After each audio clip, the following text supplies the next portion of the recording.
बहुत क्रोध था उनके मुख पर, बहुत क्रोध था। माता रानी की जय, शेरवानी की जय, जय माता की, जय माता की, जय माता की, सारे बोलो जय माता की।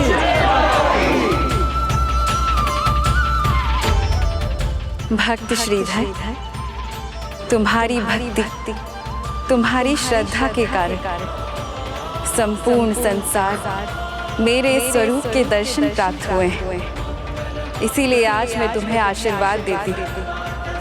तुम्हारी भक्ति और तुम जगत में मेरे स्वरूप की स्थापना का कारण बनोगे और भविष्य में तुम्हारे द्वारा मंदिर में मेरे स्वयंभू रूप का अवतरण होगा।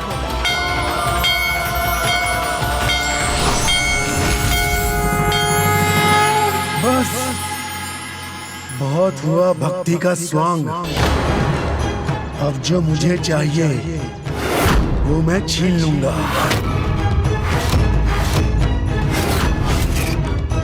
अहंकार ने तुम्हारे विवेक को हर लिया है मूर्ख।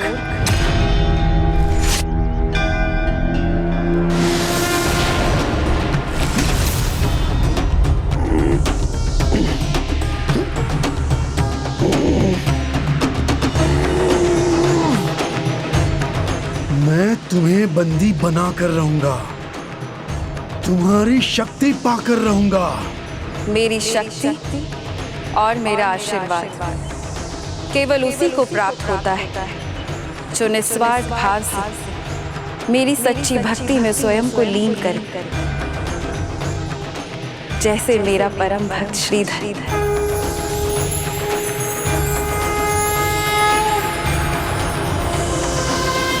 मेरी शक्ति का अंश मात्र तो क्या, तुम्हारे जैसे दुष्ट कुविचार रखने वाले मेरे निकट भी नहीं आ सकते।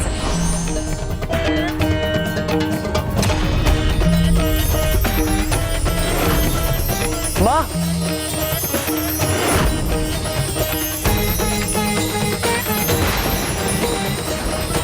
माँ, धरती के किसी भी कोने में जाओगी, वहीं आकर तुम्हारी शक्ति को अधीन करूंगा।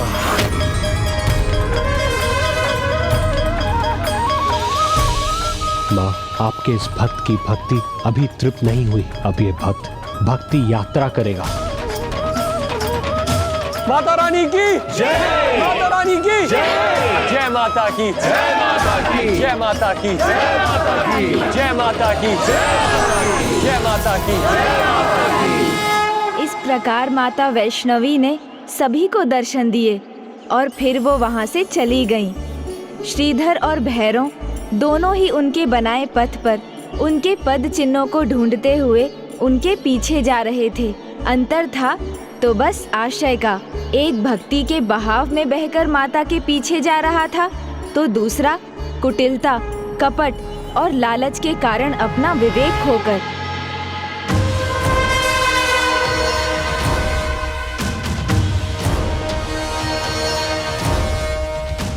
किंतु माता रानी ने तो पहले ही कहा था कि माता उन्हीं को मिलती हैं जो श्रीधर के समान पावन भक्ति के साथ उनके पास जाते हैं, उनको नहीं जो भैरव के समान क्रूरता और कपट से माता तक पहुंचने का प्रयास करते हैं। कहीं मैं निर्धन तो नहीं हो गया? ऐसा नहीं होने दूंगा मैं, ऐसा कभी नहीं होने दूंगा। मेरी स्वर्ण मुद्रा है, मेरी स्वर्ण मुद्रा है, कहीं नहीं जाने दूंगा। कहीं जाने नहीं दूंगा, सब अपने पास रखूंगा। कहाँ है शक्ति?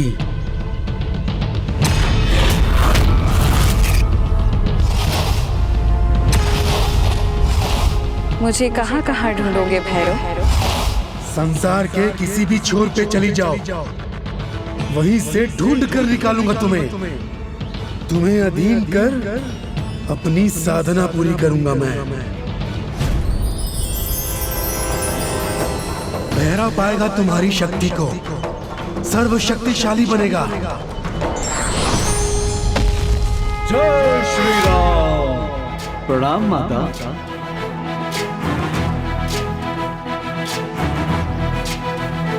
जय माता की, जय माता की, जय माता की, जय माता माता, ये भी संसार के लिए एक सीख ही है। सभी जीवों को सदा अच्छाई के पथ पर ही चलना चाहिए, अच्छे कर्म करने चाहिए, क्योंकि बुरे कर्म करने वाला स्वयं ही बुरा नहीं करता, अपितु दूसरों को भी बुरे मार्ग पर ले जाता है। स्वर्ण मुद्रा है मेरे पास, संभाल के रखूंगा, एक को भी जाने नहीं दूंगा। मेरी स्वर्ण मुद्रा है।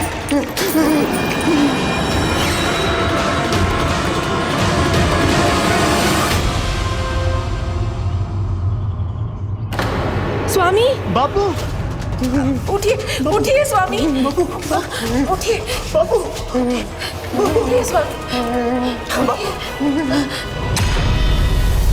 जय माता की, जय माता की।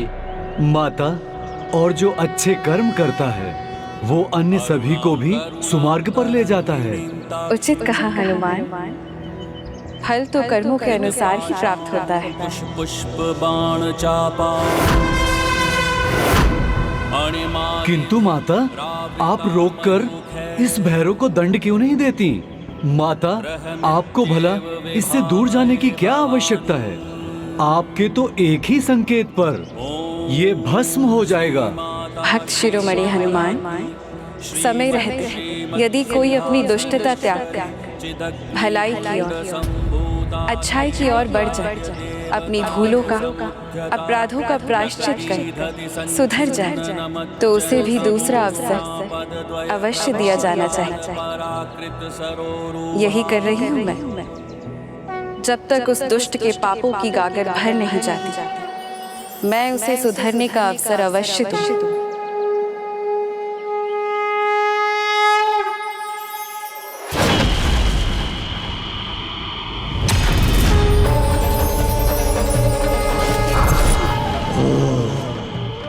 वहां हो तुम तो रुको, आ रहा हूं मैं।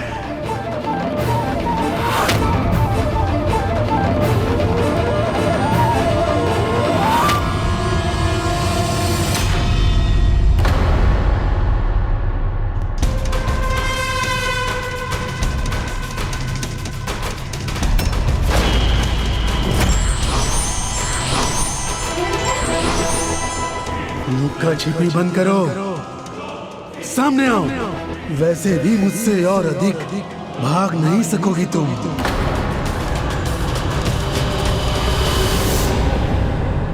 जय माता की।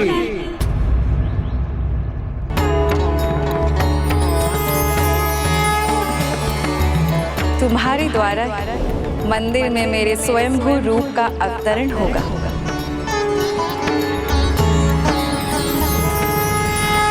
कैसा दुर्भाग्य आमंत्रित कर लिया है आपने स्वामी, अपने खोटे कर्मों के कारण। माता के दर्शन पाकर भी उनके दर्शन आशीर्वाद से वंचित रहे आप। ना ही माता की शक्ति को समझ सके आप, और ना ही श्रीधर की सच्ची भक्ति को। केवल माया के चलावे में लीन रहे हैं आप। बाबू, न माया आपके वश में है और न माता का आशीर्वाद है आपके पास।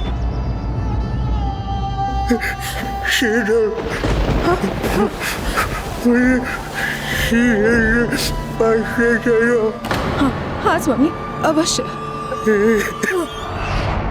माता के पंचन, जय माता की, जय माता की।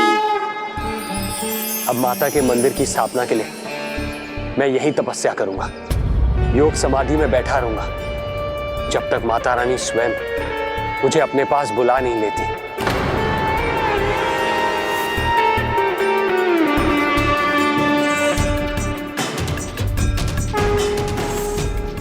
जय माता की। अब और नहीं, आ रहा है भैरव।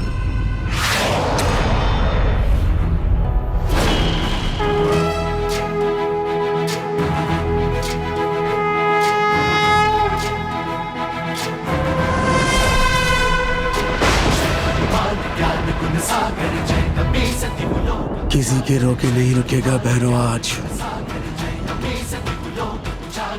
समय रहते यदि कोई अपनी दुष्टता त्याग कर, अपनी भूलों का, अपराधों का प्रायश्चित कर सुधर जाए तो उसे भी दूसरा अवसर अवश्य दिया जाना चाहिए।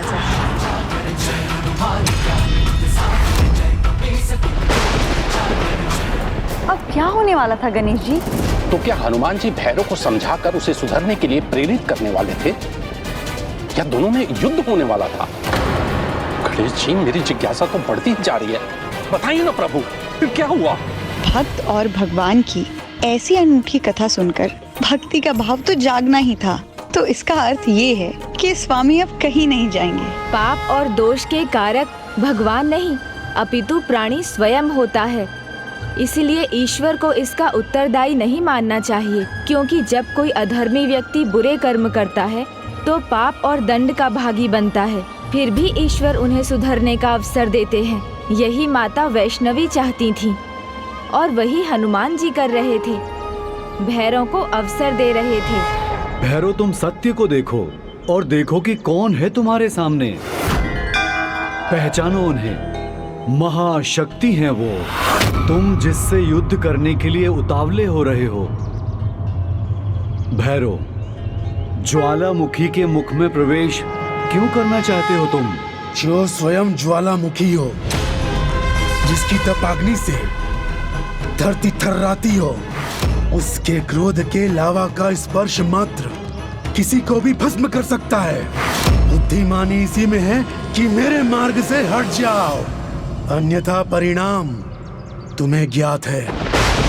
वैसे तुम हो कौन जो महातपस्वी भैरव को रोकने का दुस्साहस कर रहा है? मैं तो प्रभु श्री राम भक्त हनुमान हूँ। हनुमान? कोई भी वानर स्वयं को हनुमान पुकारेगा और मैं मान लूंगा। हटो मेरे सामने से। भूल कर रहे हो तुम, वही भूल जो प्रकांड पंडित होकर रावण ने किया था। अपना और अपने कुल का सर्वनाश कर बैठा रावण। इसलिए तुम सत्य को समझो और अपने भीतर के अहंकारी रावण को मिटाकर माता की दिव्यता को पहचानो। तुम उनकी शरण में जाओ, तुम्हारा उद्धार होगा। माता आदि शक्ति की स्वरूप है। त्रिशक्ति माता लक्ष्मी, माता सरस्वती और माता दुर्गा, तीनों के अंश उनमें समाहित हैं। देखो उन्हें, पहचानो उन्हें। त्रिलोचन कुटुंबिनी त्रिपुर सुंदरी माश्रये कदम्ब वनवासिनी कनक वल्लकी धारिणी महार्ह मणिहारिणी। ओम श्री वैष्णवी नमः। ओम श्री वैष्णवी नमः। ओम श्री वैष्णवी नमः। ओम श्री वैष्णवी। स्वामी, क्षमा व्यक्ति को सुधार करने में सक्षम बनाती है, उसे ग्लानि से मुक्ति दिलाती है। आइए, आप भी श्रीधर भैया से क्षमा मांग लीजिए। सत्य कहा आपने, किंतु आप अभी निकट जाकर श्रीधर की ध्यान समाधि भंग नहीं कर सकते। आप यहाँ बैठ जाइए। आओ बापू, यहाँ पर बैठ जाओ।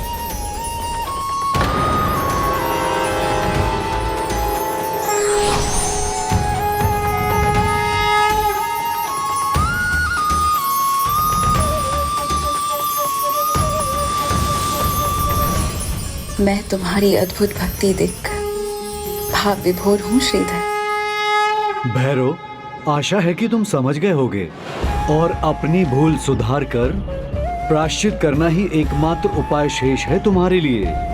सब समझ गया मैं। उचित है, फिर यहाँ तो मेरा कार्य संपन्न हुआ। संपन्न है, अलौकिक है, दैविक है। अब तक बस इतना ही समझा था मैंने, किंतु अब समझ में आया कि वो अति विशेष है। और जैसा आपने कहा उससे तो लगता है सर्वोच्च शक्ति है ये, जिनकी शक्ति पर संसार आधारित है। और यदि वो सर्वोच्च शक्ति है, अति विशेष है, तब तो मुझे किसी भी अवस्था में पीछे नहीं हटना चाहिए। इन्हें अपने अधीन कर ही अपनी साधना संपन्न करनी चाहिए, क्योंकि इस शक्ति को अपने अधीन कर सिद्ध करूंगा अपनी साधना को। कोई मूर्ख ही होगा जो अब पीछे हटेगा। अब शक्ति को अपने अधीन कर ही वापस यहां से जाऊंगा। विनाश काले विपरीत बुद्धि। शक्ति के लालच ने तुम्हारी दृष्टि और बुद्धि दोनों हर लिए हैं। तुम्हारे सोचने समझने की शक्ति छीन ली है और ये समझ नहीं पा रहे हो तुम, जो माता के सामने शीश झुकाते हैं शक्ति का वरदान भी वही प्राप्त करते हैं, और जो अपने अहंकार का मुकुट पहनकर माता के सामने अधर्म के पथ पर बढ़ते हैं, उनका अहंकारी शीश कट ही जाता है। कटना हो तो कट जाए, किंतु ये शीश किसी के आगे झुकेगा नहीं, न तुम्हारे आगे, न तुम्हारी माता वैष्णो देवी के आगे। अहंकार सत्य को जान पाने की शक्ति को क्षीण कर देता है, शक्तिशाली को दुर्बल बना देता है, और वो निरंतर स्वयं सर्वनाश की ओर बढ़ता जाता है।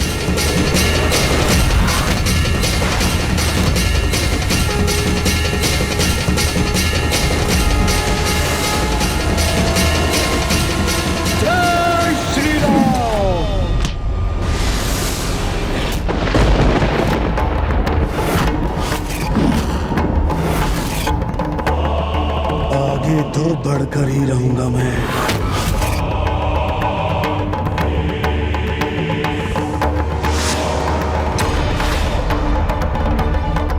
जय श्री राम।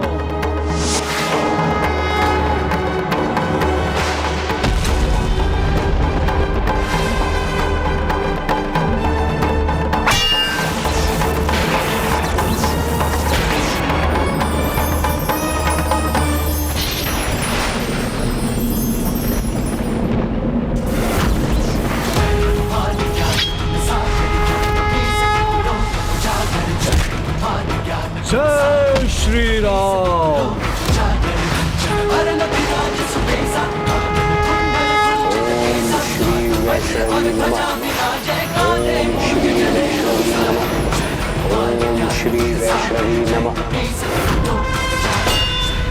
पीछे हट जाइए हनुमान जी, अभी भी समय है। टकराने का साहस मत कीजिए भैरव से।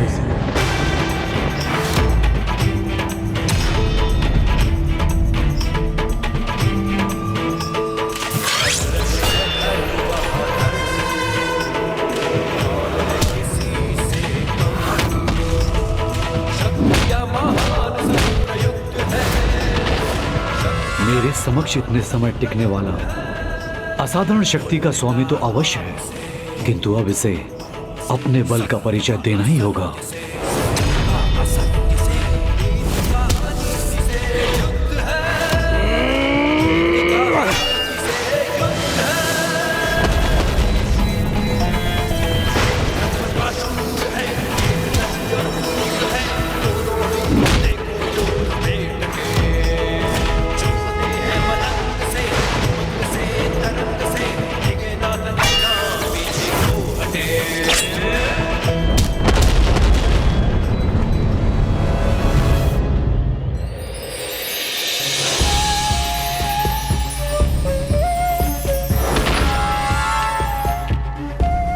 दूंगा, इसका दंड अवश्य दूंगा। दंड के पात्र तो तुम बन रहे हो भैरव, किंतु उसकी आवश्यकता नहीं। तुम अभी भी दूसरा चुनाव कर सकते हो। माता की भक्ति में जो शक्ति है वो और कहीं नहीं। ओम श्री वैष्णवी नमः। ओम श्री वैष्णवी नमः। ओम श्री वैष्णवी नमः। अब वो समय आ गया है जब संसार भक्त की भक्ति की शक्ति का प्रत्यक्ष उदाहरण देखेगा। ओम श्री वैष्णवी नमः। ओम श्री वैष्णवी नमः।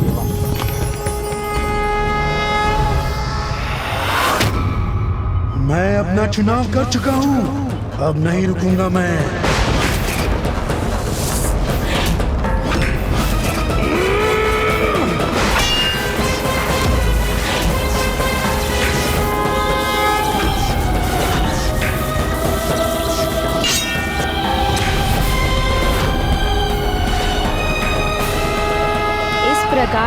भैरव बार बार हनुमान जी पर वार करता जा रहा था और हनुमान जी हर बार उस वार को टाल रहे थे और इसी तरह ये युद्ध कई प्रहर तक चला जिसका अंत किसी को दिखाई नहीं दे रहा था। किंतु गणेश जी, भैरव हनुमान जी के समक्ष इतनी देर टिका कैसे? उसकी शक्ति का स्रोत क्या था? भैरव तांत्रिक साधक था, तंत्र मंत्र की साधना का अभ्यस्त, और ऐसे ही अनेकों वर्षों तंत्र की साधना कर भैरव ने स्वयं को इतना शक्तिशाली बना लिया था। इसीलिए हनुमान जी के वार भी सह पा रहा था वो। किंतु इन सब से परे माता का ध्यान तो अपने परम भक्त श्रीधर पर था, जिसकी भक्ति से एक और चमत्कार होने वाला था और भैरव एक और भूल करने जा रहा था।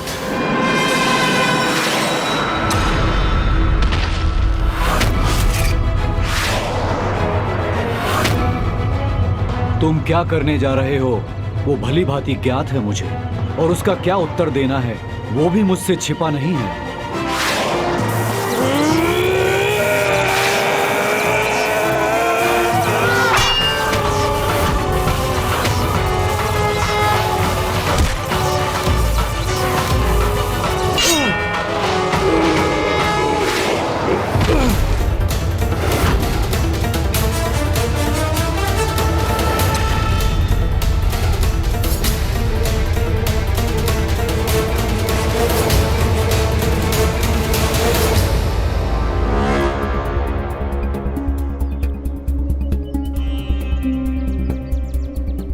प्यास लग रही है, किंतु यहाँ तो दूर दूर तक जल की बूंद भी नहीं है।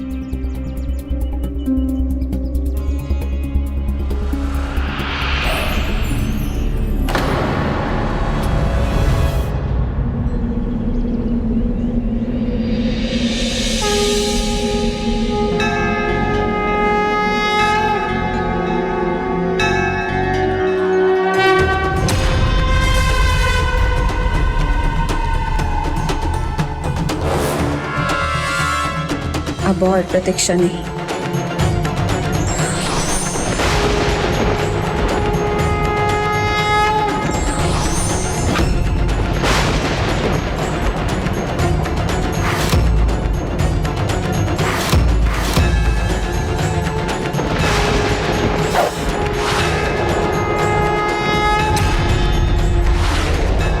ये बाण ये मेरी ओर आ रहा है।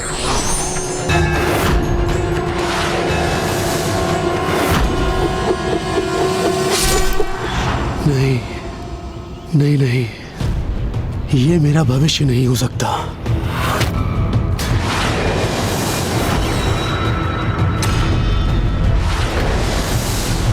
कहां से आया ये बाण?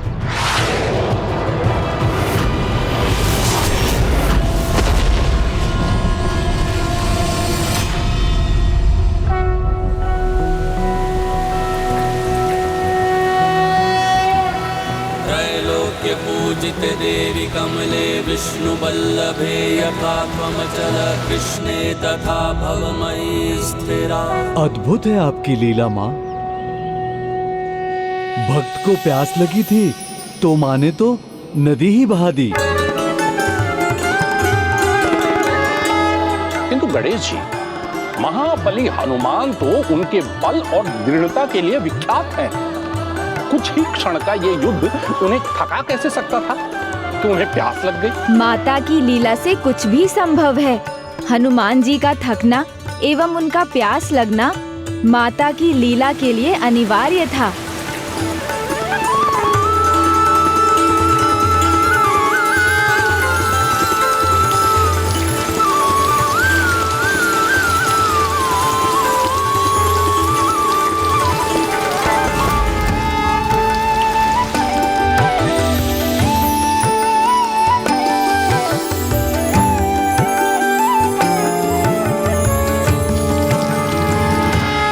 प्रतीक्षा क्यों लांगुरिया जी? प्यास बुझाकर स्वयं को तृप्त कीजिए। धन्यवाद माता, धन्यवाद।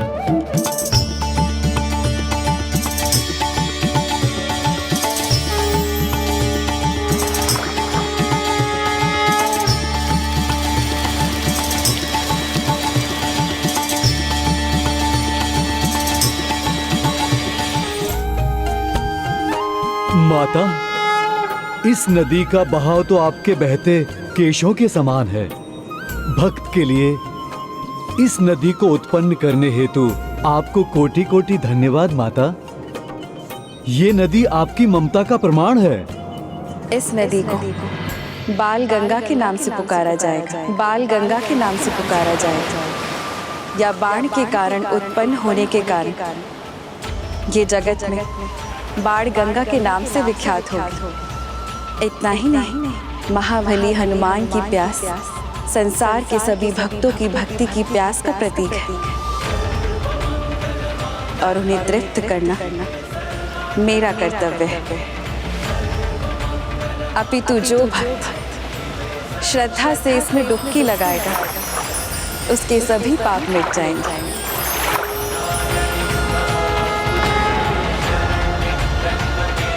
जय माता दी, जय माता दी, जय माता रानी की, जय माता रानी की, जय माता रानी की, जय माता रानी की, जय माता रानी की।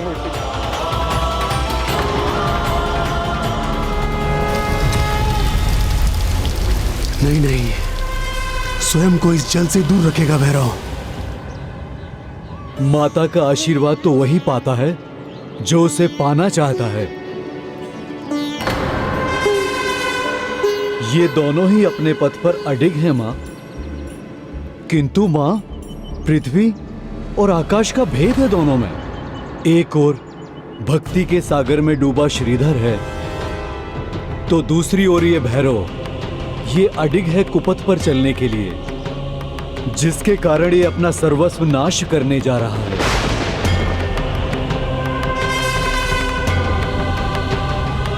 माता, जब ये कुछ समझना ही नहीं चाह रहा तो आप इसे इतने अवसर क्यों दे रही हैं?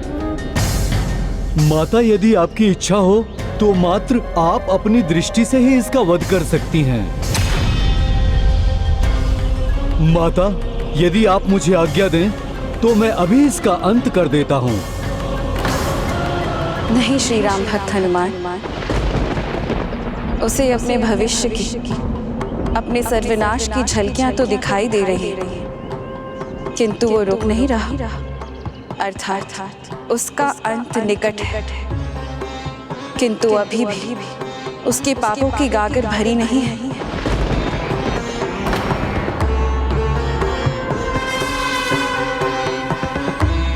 ओम श्री वैष्णवी नमः। ओम श्री वैष्णवी नमः। मुझे प्रतीक्षा करनी होगी। भैरव के पापों की गागर भरने की भी, और श्रीधर की तपस्या पूर्ण करने की भी। तभी मैं दुष्ट को उसकी दुष्टता का दंड और एक भक्त को उसकी भक्ति का फल दे सकती हूँ। इसलिए इस माँ का कठिन कर्तव्य है अपनी प्रतीक्षा के अंत तक एक को उद्दंडता करते देखना और दूसरे को घोर तपस्या करते। और जब तक वो दिन नहीं आता तब तक मैं स्वयं अपने आराध्य श्री राम की तपस्या में लीन रहूंगी। तब तक आप भैरव को रोक लेंगे ना हनुमान जी? अवश्य माता, आपका आदेश ही तो मेरा कर्तव्य है। आप निश्चिंत होकर तपस्या कीजिए। मैं भैरव को आपके निकट नहीं पहुंचने दूंगा, उसे तो मैं रोक कर रखूंगा। धन्यवाद श्री राम भक्त हनुमान जी, किंतु ऐसा तभी तक संभव है जब तक उसका विनाश काल नहीं आ जाता। जैसे ही वो आगे बढ़ सकेगा, समझ जाइए कि उसका अंत काल आ गया है। ओम श्री वैष्णवी नमः। ओम श्री वैष्णवी नमः। ओम श्री वैष्णवी नमः। ओम श्री वैष्णवी नमः। ओम श्री वैष्णवी नमः।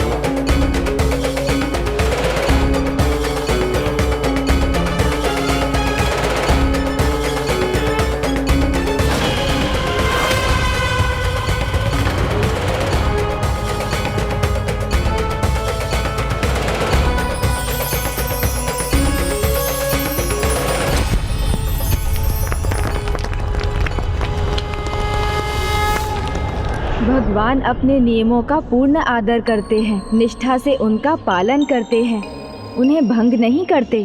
सभी को आश्चर्य होता है, कोई बुरा आदमी धनी कैसे बन गया? संसार में इतनी दुष्टता क्यों है? भगवान का कोई अपमान करता है तो उसे दंड क्यों नहीं मिलता? क्योंकि उसका कारण है, अच्छे कर्मों के चुकने पर ही कोई दंड का भागी बनता है। इसलिए भगवान के यहाँ देर है, अंधेर नहीं। उनकी दृष्टि से कुछ नहीं छिपा, ना अच्छे कर्म और ना ही बुरे कर्म। वो तो सदा न्याय ही करते हैं, पुण्य आत्माओं का उद्धार और पापियों का नाश करते हैं। ओम श्री वैष्णवी नमः। ओम श्री वैष्णवी नमः। जय श्री राम। भैरव, जब तक तुम्हारे पापों की गागर भर नहीं जाती, माता का ये लांगुरिया पहरेदार तुम्हें माता की ओर एक पग भी बढ़ाने नहीं देगा। जय श्री राम।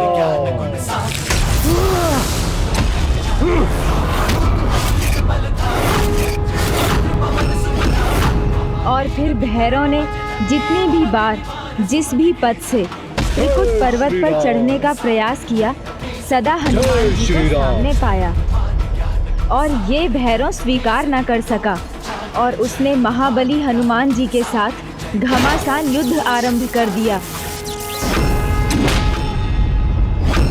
वही भक्त श्रीधर अपनी ध्यान समाधि में लीन थे और माता वैष्णो देवी घोर तपस्या में।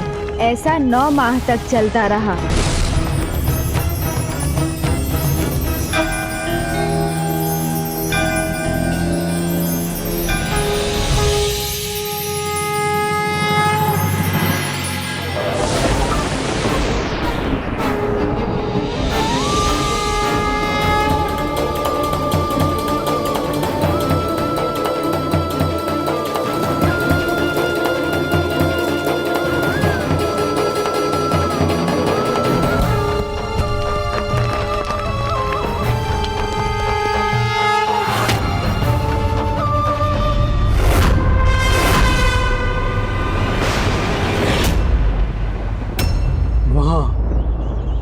उस दिव्य प्रकाश के निकट जाना है मुझे। जय श्री राम। मैंने कहा ना, भैरव पराजय स्वीकार करने वालों में से नहीं। मैं तुम्हें तब तक आगे नहीं जाने दूंगा जब तक स्वयं माता की इच्छा नहीं होगी।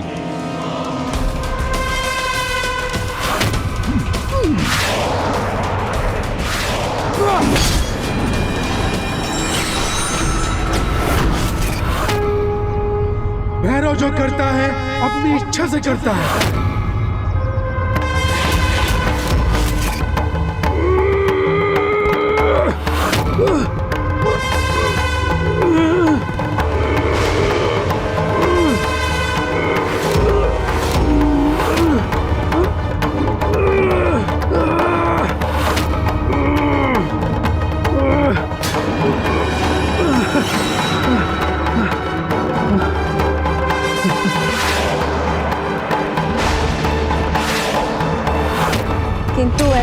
तक संभव है, जब तक उसका विनाश काल नहीं आ जाता। जैसे ही वो आगे बढ़ सकेगा, समझ जाइए कि उसका अंत काल आ गया है।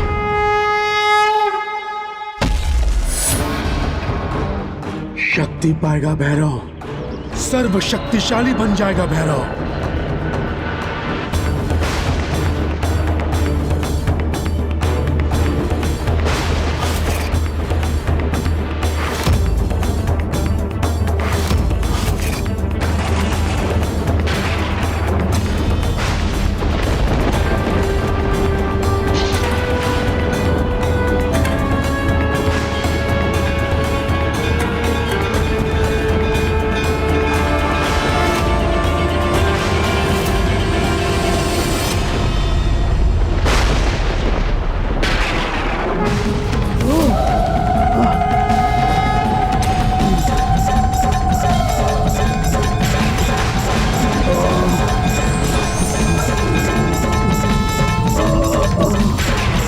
कुछ भी हो जाए, असंभव को संभव बनाएगा भैरव, अपार शक्ति पाएगा भैरव।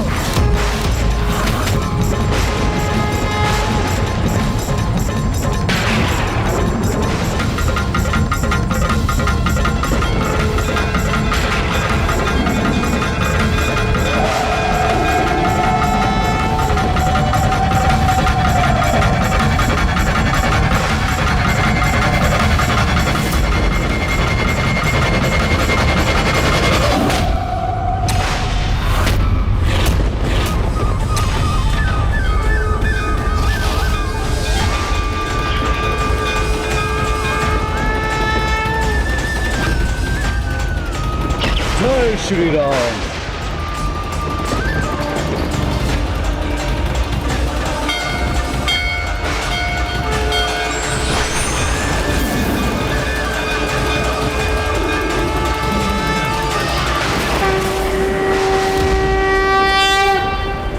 भैरव, तुम्हारे पापों की गागर भरकर छलक रही है, इसलिए अंतिम बार कह रही है, अपना अंत नहीं चाहते तो अभी भी पीछे हट जाओ। भैरव, अभी भी समय है, माता के चरणों में अपना शीश झुकाओ। मैंने कहा ना, भैरव का शीश कट सकता है, झुक नहीं सकता।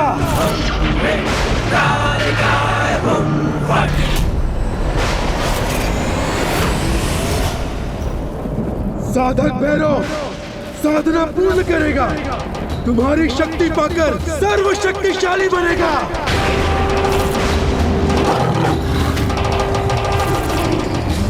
कोई नहीं रोक सकता मुझे, कोई नहीं।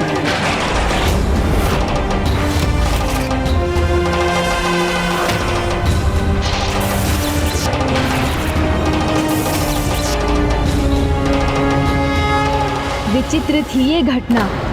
वो शक्ति का लालची जिस शक्ति के बल पर आगे बढ़ रहा था, उसके स्रोत से भी अनभिज्ञ था और अपार शक्ति की दात्री पर ही प्रहार के लिए उन्मत्त था।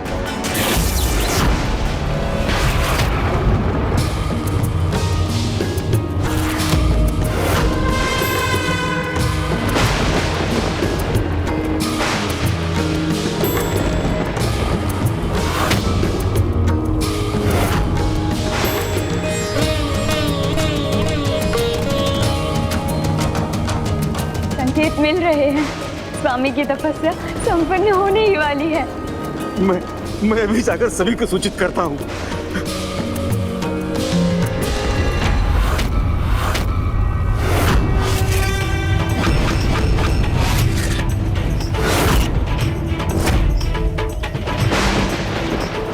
मेरा त्रिशूल ही पर्याप्त है तुम्हें अधीन करने के लिए।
नहीं,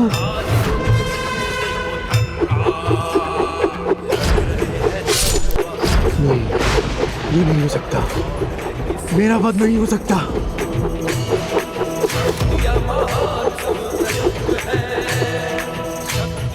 जाने नहीं दूंगा इस अलौकिक शक्ति को।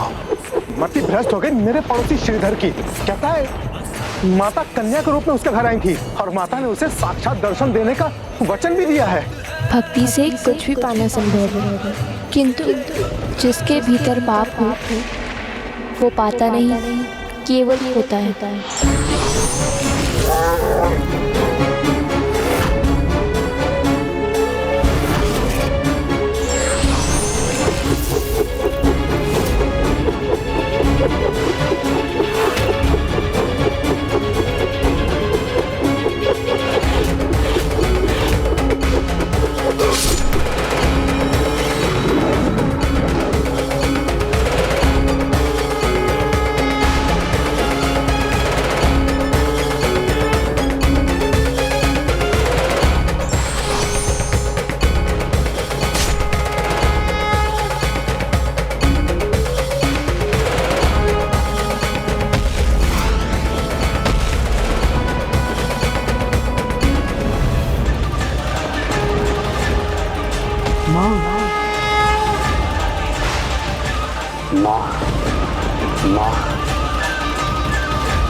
अब कहाँ जाएंगी माता?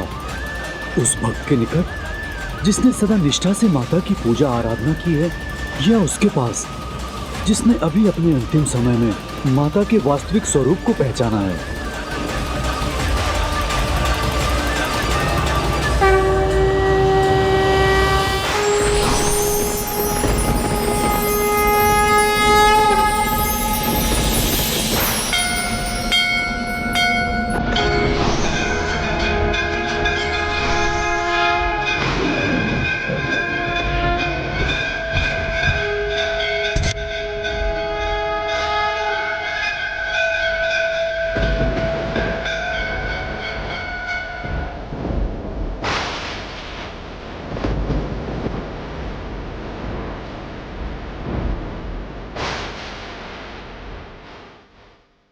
माता शेरोवाली की जय, माता शेरोवाली की जय, माता शेरावाली की जय, माता शेरावाली की जय।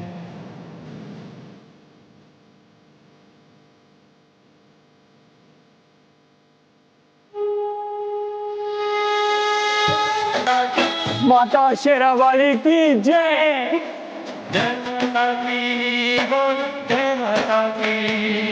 माता, अंततः आपने मेरी बात सुन ली।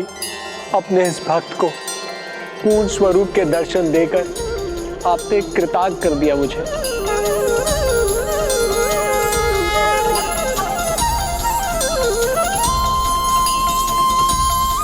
माँ, समय रहते अपने अहंकार को त्याग देता, अपने विवेक को जागृत करता, अपना शीश आपके आगे झुका लेता तो मेरा शीश कटता नहीं। सत्य तो ये है माँ, मेरी मृत्यु का मुझे कोई दुख, कोई शोक नहीं, अपितु मुझे तो अपार सुख का अनुभव हो रहा है कि मुझे आपके हाथों से मृत्यु प्राप्त हुई। माँ, मेरे पापों का प्रायश्चित हो गया, मैं धन्य हो गया। माँ, दुख है तो बस इस बात का कि सदा संसार मुझे पापी अधर्मी के नाम से जानेगा। सब मुझे आपके शत्रु के रूप में पहचानेंगे, मुझे मेरी दुष्टता, मेरी मूर्खता से पहचानेंगे। अपने इस मूर्ख पुत्र को क्षमा कर दीजिए। तुम्हें नहीं, तुम्हारे अहंकार भरे शीश को खंडित किया है मैंने, तुम्हारे पाप का अंत किया है, किंतु तुमने मुझे माँ पुकार कर स्वयं को मेरी क्षमा का और मेरे आशीर्वाद का पात्र बना लिया है और अपने ऊपर हुए कलयुग के प्रभाव को मिटा दिया है। इसलिए मैं तुम्हें क्षमा करती हूँ। मैं तुम्हारी भक्ति से अत्यंत प्रसन्न हूँ श्रीधर। तुम्हें मनचाहा वरदान देना चाहती हूँ। मांग लो जो भी इच्छा। माँ, आपके दर्शन मिल गए। जो मांगा था वो मिल गया इस भक्त को। अब और कुछ कहाँ चाहिए मुझे।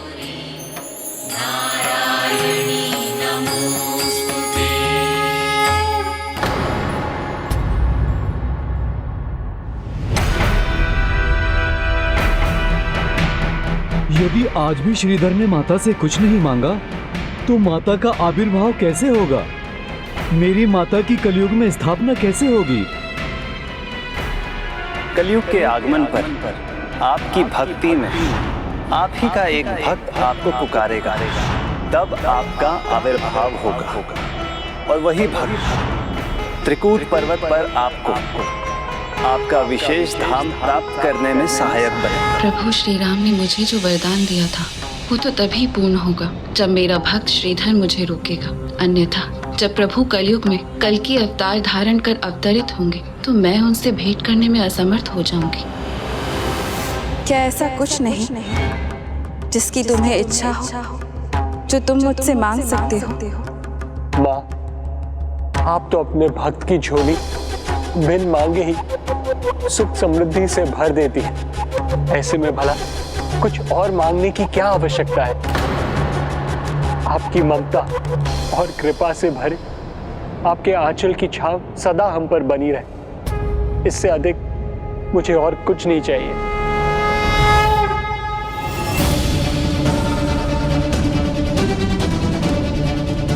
तथास्तु, उचित है। अब मुझे जाना चाहिए।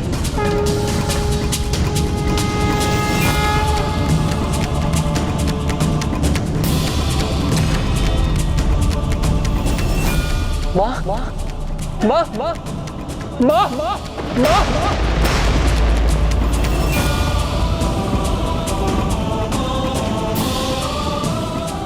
माँ, क्या आप सदा के लिए यहाँ रुकने की कृपा नहीं कर सकती?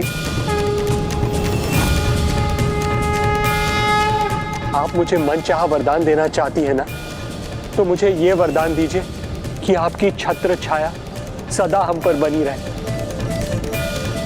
कलयुग में सुपथ से भटकने वाली अनेकों संतान होंगी आपकी।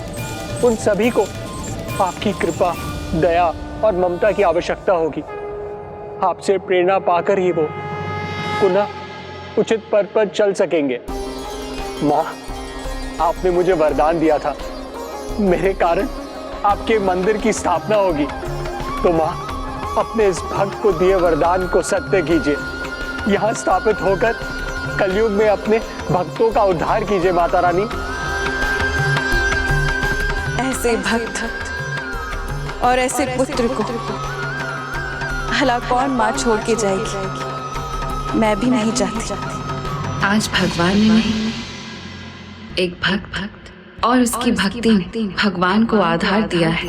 9 माह की मेरी तपस्या में तुम्हारे तप में मुझे स्थान दिया। पुत्र श्रीधर, आने वाले समय में मैं यही त्रिकुट पर्वत पर वास करूंगी। मेरे स्वयंभू स्वरूप की स्थापना, वही मेरा मंदिर, मेरा दरबार कहलाएगा। वही मेरा मंदिर, मेरा दरबार कहलाएगा।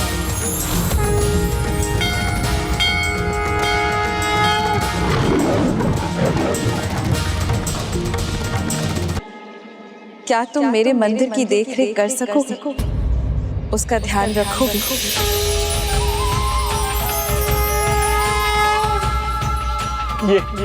ये तो मेरा परम सौभाग्य होगा माँ। मैं तुम्हें आशीर्वाद देती हूँ पुत्र।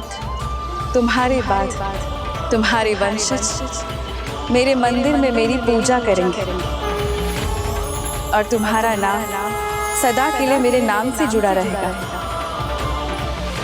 माँ, वंशज, तो क्या मैं अपनी संतान को जन्म दूंगी माँ?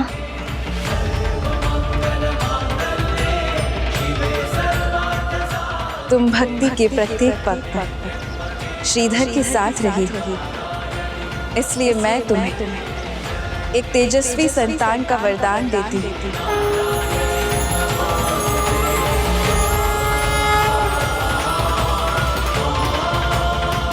जो कोई भी तुम्हारे समान अडिग विश्वास लेकर मेरे मंदिर की यात्रा करेगा, मेरे उस भक्त को मैं कलयुग के प्रभाव से मुक्त करूंगी और उसकी सभी मनोकामनाएं पूर्ण करूंगी।